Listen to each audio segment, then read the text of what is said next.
Sabe, a história da medicina está cheia de heróis, mas alguns acabam sendo um pouco esquecidos com o tempo. Hoje, a gente vai resgatar a história de uma classe de medicamentos que literalmente mudou o mundo. Muito antes do nome mais famoso que todo mundo conhece sequer aparecer. Olha, se a primeira coisa que veio à cabeça foi penicilina, faz todo sentido. Mas a verdade é um pouco mais antiga e, pode acreditar, bem mais colorida. O primeiro grande golpe da humanidade contra as bactérias veio de um lugar que ninguém esperava. É isso mesmo que está na tela.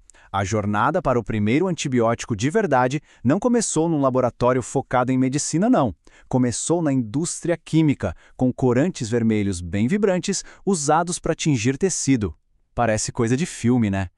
Bom, para começar, vamos fazer uma viagem no tempo, lá para os anos 30, para entender como a busca por cores mais vivas acabou nos dando uma arma poderosíssima contra infecções que matavam. É até difícil de imaginar hoje em dia, né? Um corte no dedo, uma dor de garganta, uma pneumonia. Tudo isso era apavorante. Os médicos tinham pouquíssimo o que fazer. Havia uma necessidade desesperada por qualquer coisa que pudesse frear o avanço das bactérias.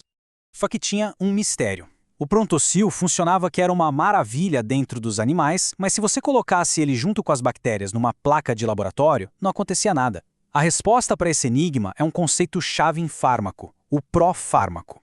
Pois é, o Prontosil era na verdade só uma espécie de cavalo de Troia. Ele entrava no corpo e o nosso próprio metabolismo quebrava a molécula do corante. E dessa quebra surgiu o verdadeiro herói da história. Uma molécula incolor chamada sulfanilamida. Era ela quem fazia todo o trabalho. Agora, a parte mais legal é como essa molécula age.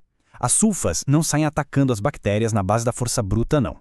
A estratégia delas é muito mais sutil. É uma sabotagem inteligente. Pensa numa linha de montagem de uma fábrica. As bactérias precisam de uma matéria-prima, o PABA. Aí, uma enzima, que é tipo um operário especializado, pega esse PABA para produzir o folato. E o folato é essencial para elas criarem DNA. Sem DNA novo, a bactéria não consegue se dividir, não consegue se multiplicar. A fábrica inteira para. E é aqui que está a genialidade da sulfa. Dá uma olhada na estrutura das duas moléculas. Elas são quase irmãs gêmeas. A sulfa é uma impostora perfeita. Ela se parece tanto com o PABA que engana a enzima da bactéria. O operário, em vez de pegar a matéria-prima certa, pega a sulfa e a linha de montagem simplesmente trava.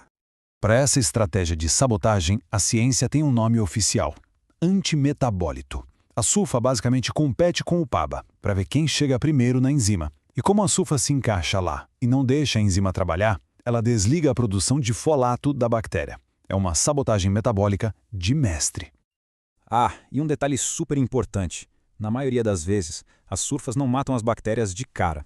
O efeito é bacteriostático, ou seja, elas paralisam o crescimento, impedem que a população de bactérias aumente.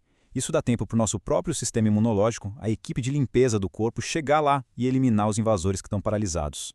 Essa é sempre a pergunta de $1 milhão quando se fala de um remédio, né? Se ele sabota um processo vital, por que não nos afeta também? E a resposta é de uma simplicidade genial. Nós, humanos, não precisamos fabricar nosso próprio folato a partir do PABA. A gente consegue isso pela alimentação, comendo verduras, legumes. Ou seja, aquela linha de montagem que a sulfa ataca simplesmente não existe nas nossas células. É o alvo perfeito. Ataca o invasor e ignora o hospedeiro.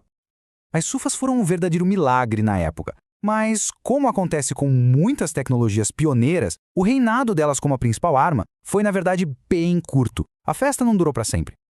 Essa linha do tempo aqui mostra bem como foi tudo muito rápido.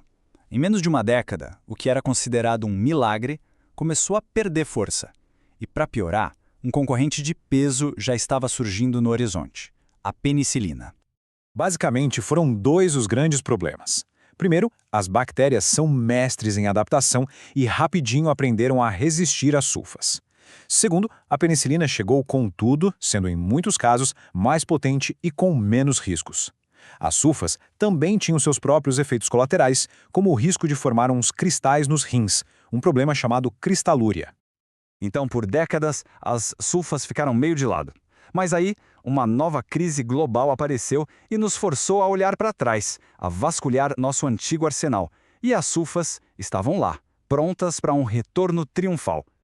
O problema de hoje, que todo mundo já ouviu falar, é assustador: as superbactérias. São bactérias que evoluíram e se tornaram resistentes a muitos dos nossos melhores antibióticos. Essa crise fez a gente se perguntar, será que a gente subestimou algumas das nossas armas mais antigas? A grande sacada para trazer as sulfas de volta foi combiná-las com outro remédio, a trimetroprima. A estratégia é brilhante. Lembra da linha de montagem da bactéria? A sulfa bloqueia o começo dela. A trimetroprima vai lá e bloqueia um passo mais na frente. É como sabotar a fábrica em 2 pontos diferentes ao mesmo tempo. E esse golpe 1-2 transforma a combinação em algo bactericida. Agora sim, ela não só para as bactérias, ela mata as bactérias. E isso é absolutamente crucial, principalmente para pacientes que estão com o sistema imunológico debilitado e não podem contar com as próprias defesas. Esse ataque dupla tão poderoso que fica quase impossível para a bactéria conseguir dar um jeitinho de escapar. É um efeito que a gente chama de sinérgico. Essa combinação, conhecida como cotrimoxazol, ressuscitou as sulfas e as tornou uma ferramenta super importante de novo. Então, qual é o papel das sulfas na medicina de hoje? Elas podem não ser mais a primeira opção para tudo, mas se tornaram verdadeiras especialistas em missões críticas. Este quadro mostra bem o quão estratégicas elas se tornaram.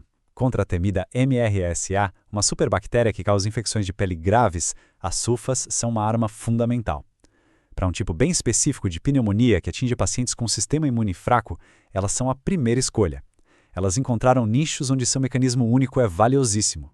Mas claro, é importante lembrar que elas não são inofensivas. A alergia à sulfa pode ser uma coisa bem séria.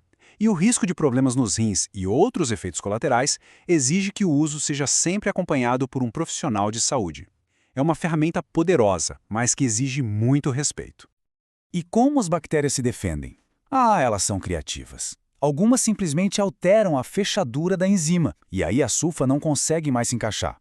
Outras começam a produzir tanto PABA, a matéria-prima original, que a sulfa se perde no meio da multidão.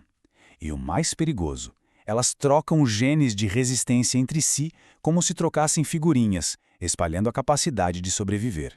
E isso nos leva à grande lição dessa história. O uso inteligente de remédios como as sulfas é uma parte crucial do que chamamos de preservação de antibióticos. A ideia é simples. A gente usa essas armas mais antigas e eficazes para os casos mais comuns e guarda a artilharia pesada, os antibióticos mais novos, para quando a coisa fica realmente feia. No fim das contas, a história das sulfas deixa a gente pensando, né? No momento em que a gente precisa tanto de novas soluções, talvez algumas das melhores respostas não estejam no futuro, mas sim escondidas no nosso passado, só esperando uma segunda chance de brilhar.